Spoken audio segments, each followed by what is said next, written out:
खबरों को जानने का एक एक मिनट में।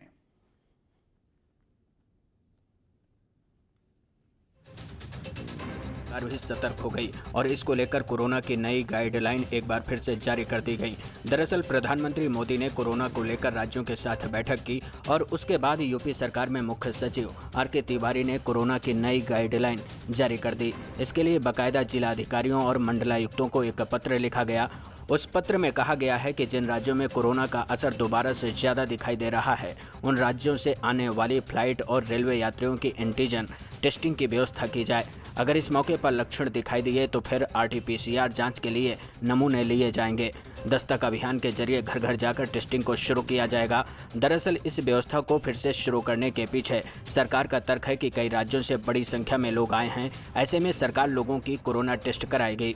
साथ ही भीड़ भाड़ वाले इलाकों में सोशल डिस्टेंसिंग का पालन करना होगा और मास्क लगाना होगा।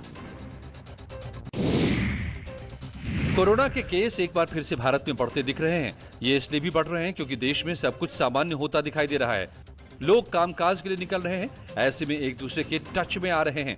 इसे देखते हुए प्रधानमंत्री मोदी ने सभी राज्यों के मुख्यमंत्रियों और प्रतिनिधियों के साथ बैठक की। इस बैठक में सभी राज्यों को टेस्टिंग, ट्रैकिंग और ट्रीटमेंट पर जोर देने की जरूरत पर बल दिया।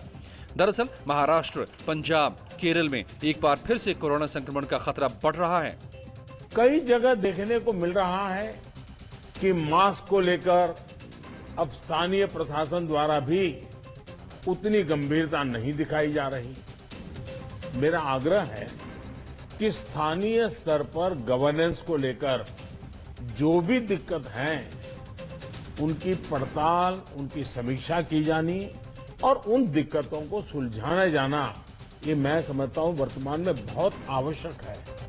हालांकि एक तरफ कोरोना के केसेस बढ़ रहे हैं तो दूसरी तरफ वैक्सीनेशन का काम भी तेजी से चल रहा है। कानपुर जेल में 12 कैदियों के कोरोना पॉजिटिव होने की खबर सामने आने के बाद हड़कंप मच गया। आनन फानन में जेल प्रशासन ने सभी कैदियों को अलग किया ताकि संक्रमण को फैलने से रोका जा सके। इन लोगों में एक महिला समेत 12 लोग शामिल हैं। दरअसल इन सभी को अस्थायी जेल से कानपुर के जेल में शिफ्ट किया गया था। जो बंदी नए आए थे और जब यहाँ इस जेल पे हमने टेस्ट कराया कल, तो उसी में से 9 पुरुष 1 महिला कल पॉजिटिव आए हैं। और चूंकि जेल में पहले से ही 11 हॉस्पिटल स्थापित है सीएमओ साहब, डीएम साहब के माध्यम से, उसमें डॉक्टर की टीम, पैरामेडिकल की टीम पहले से है। कानपुर जेल प्रशासन ने साफ किया है कि सभी कैदियों का इलाज कराया जा रहा है। इस संक्रमण के बाद जेल में बंद 2700 कैदियों के बीच हड़कंप मच गया। सभी संक्रमण के डर से डरे हुए हैं। प्रशासन का कहना है कि वैसे कोरोना को लेकर सभी गाइडलाइंस का पालन हो रहा है ताकि लोगों को कोरोना से बचाया जा सके और डॉक्टर्स की भी मदद ली जा रही है। असम के होजाई में योगी आदित्यनाथ ने विधानसभा चुनाव के बीच एक रैली की। इस मौके पर कांग्रेस पर जोरदार हमला बोला। उन्होंने आरोप लगाया कि कांग्रेस की सरकार ने तुष्टीकरण की राजनीति की, जिसकी वजह से कश्मीर में आतंकवाद फैला और असम में घुसपैठ हुई। असम की धरती श्रीमान शंकर देव की धरती भी है। शंकर देव एक महान दूरदृष्टा रहे हैं, सांस्कृतिक राष्ट्रवाद के उद्घोषक रहे हैं। घुसपैठ की समस्या के बारे में देश का ध्यान आकर्षित करने का उन्होंने कार्य किया था। दुर्भाग्य से कांग्रेस ने उनके महत्व को नहीं समझा और उन्हें लगातार नजरअंदाज करती रही, जिसके कारण असम में एक लंबे समय तक आतंकवाद, अलगाववाद, उग्रवाद पनपता रहा।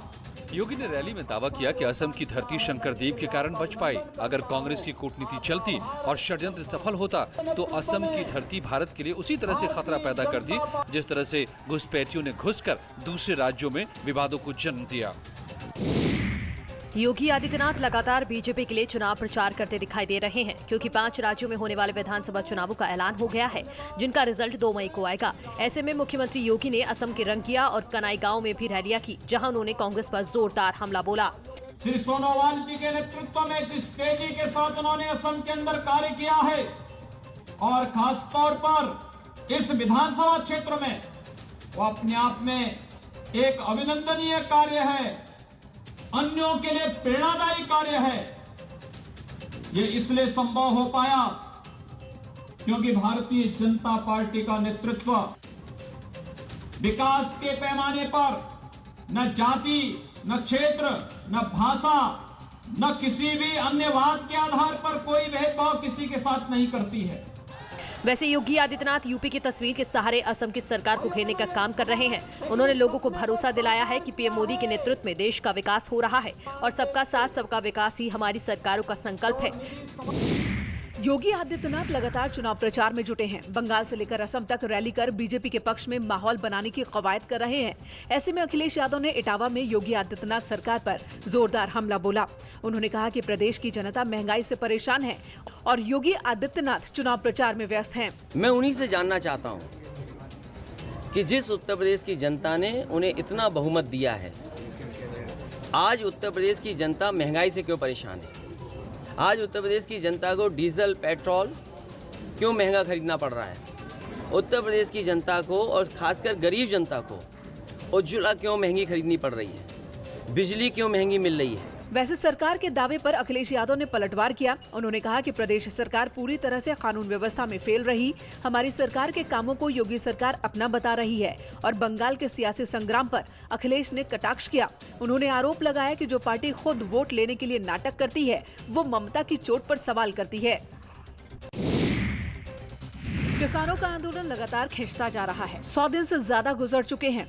इसके बाद भी न सरकार पीछे हटने को तैयार है, न ही किसान घर वापसी को तैयार है। किसानों का कहना है कि सरकार जब तक हमारी मांगों को पूरा नहीं करेगी, तब तक आंदोलन जारी रहेगा। अब तो आंदोलन को गांव-गांव पहुंचाने में किसान नेता लगे हुए हैं। अलीगढ़ में किसान नेता राकेश टिकैत ने एक बार फिर से साफ किया कि आंदोलन आगे चलता रहेगा। ये तो लंबा चलेगा आंदोलन। देश को आजादी में 90 वर्ष लगे, इसको कितने दिन लगेंगे ये नहीं कह सकते। अच्छा सर, सरकार से बात नहीं हो पा रही, क्या होगा? सरकार तो मिल ही नहीं रही। 22 जनवरी के बाद में सरकार नहीं हमको मिली गई। किसान लगातार आंदोलन को हवा देने की कोशिश में है। सरकार अपने तरीके से किसानों को समझाने की कोशिश कर रही है और कृषि कानूनों को किसानों के लिए फायदेमंद बता रही है, लेकिन किसान तीनों कानूनों को रद्द किए जाने की मांग कर रहे हैं। साथ ही एमएसपी पर कानून बनाने की मांग कर रहे हैं। किसानों के आंदोलन का सबसे ज्यादा फायदा आरएलडी ने उठाने का काम किया। आरएलडी महापंचायतों के जरिए अपनी पैठ किसानों के बीच बनाने की कवायद में जुटी है। जयंत चौधरी लगातार किसानों के बहाने सरकार को घेरने में लगे हैं। इसी सिलसिले में बरेली में जयंत चौधरी ने केंद्र सरकार पर जोरदार हमला बोला। बहुत मजबूरी में किसान लगातार अपने काम छोड़कर आंदोलन कर रहे हैं। 111 दिन हो चुके। देश के राजधानी में हमने वो चित्र देखे थे जब मजदूरों को भगा के भेजा गया था, बिना किसी व्यवस्था के गांव लौटाया गया था। आज किसान राजधानी में घुस नहीं पा रहे। कानूनों का विरोध किसान करना चाहते हैं। सरकार को एहसास दिलाना चाहते हैं कि हम एकजुट हैं, किसान आंदोलन के साथ खड़े हैं। बरेली की जनता, बहेड़ी के किसान एकजुट हैं। इसे प्रदर्शित करने के लिए आज बहेड़ी में किसान पंचायत का आयोजन है।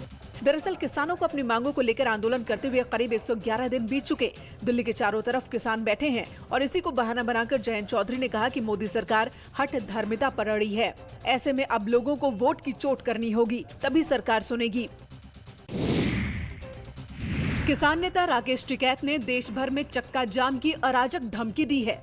राकेश टिकैत ने कहा कि 26 मार्च को देश भर में चक्का जाम करेंगे। साथ ही राकेश टिकैत ने ये भी धमकी दी कि दिल्ली नोएडा को जोड़ने वाले चिल्ला बॉर्डर को भी बंद कर देंगे। अच्छा, नोएडा में अभी आप लोगों ने आह्वान किया है चक्का जाम का कि बॉर्डर फिर से एक बार बंद करेंगे, क्या कुछ वजह? हाँ, बंद करेंगे। यहाँ पे इनको रोजगार नहीं मिल रहे। जो यहाँ के नोएडा के बच्चे हैं वो बेरोजगार है। राकेश टिकैत के इस बयान के सामने आने के बाद नोएडा गाजियाबाद के लोगों में खासा गुस्सा देखने को मिल रहा है। लोगों का कहना है कि चक्का जाम की वजह से आने जाने में भारी दिक्कत का सामना करना पड़ रहा है। बॉर्डर सील नहीं करना चाहिए ना, सबको दिक्कत होती है। फिर पहले भी आपको पता है कितनी दिक्कत हुई है। बहुत दिक्कतें होंगी, बंद नहीं करना चाहिए उनको। वहीं पे रहे तो वही ठीक है, वहीं पे बैठना चाहिए उन्हें। ये इधर उधर जा रहे हैं तो उससे क्या फायदा? पब्लिक को नुकसान हो रहा है। ये बॉर्डर सील नहीं होना चाहिए, चिल्ला बॉर्डर नहीं, बॉर्डर सील नहीं होना चाहिए। रिलायंस इंडस्ट्रीज लिमिटेड ने मीडिया में चल रही खबरों का खंडन किया है। प्रवक्ता ने बयान जारी कर साफ किया है कि नीता अंबानी को लेकर जो खबरें मीडिया में चल रही हैं वो सरासर गलत हैं। दरअसल खबरों में दावा किया जा रहा था कि रिलायंस इंडस्ट्रीज की कार्यकारी निदेशक नीता अंबानी को बनारस हिंदू विश्वविद्यालय में विजिटिंग प्रोफेसर बनाया गया है। इसके बाद रिलायंस इंडस्ट्रीज लिमिटेड के प्रवक्ता ने एक बयान जारी कर कहा कि नीता अंबानी को बनारस हिंदू विश्वविद्यालय में लेक्चरर बताने वाली सूचना फर्जी है। उन्हें बीएचयू से अभी तक कोई निमंत्रण नहीं मिला है। वहीं कहा जा रहा है कि उन्हें बीएचयू से सरकारी रजिस्ट्री के जरिए लेटर भेजा गया है, जो कि शायद न मिला हो। इस मामले के सामने आने के बाद बीएचयू ने भी सफाई दी है। इसमें कहा गया है कि नीता अंबानी को विजिटिंग लेक्चरर बनाने वाली खबर को पूरी तरह से गलत है, क्योंकि बीएचयू ने ऐसा कोई प्रशासनिक आदेश जारी नहीं किया है।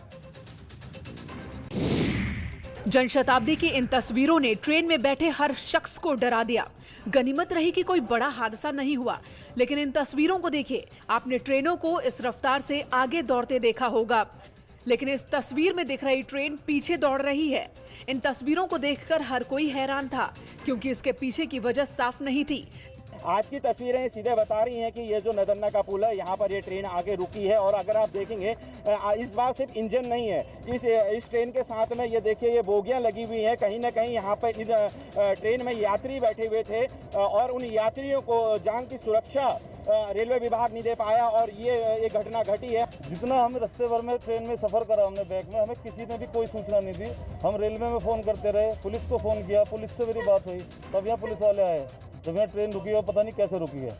पीछे की ओर दौड़ रही जनशताब्दी ट्रेन को 20 किलोमीटर दूर रोका जा सका और फिर ट्रेन में सवार सभी 26 यात्रियों को रोडवेज बसों के जरिए वापस सुरक्षित पहुंचाया गया। तब जाकर लोगों ने राहत की सांस ली। लौटते हैं कुछ ही पलों में और खबरों के साथ।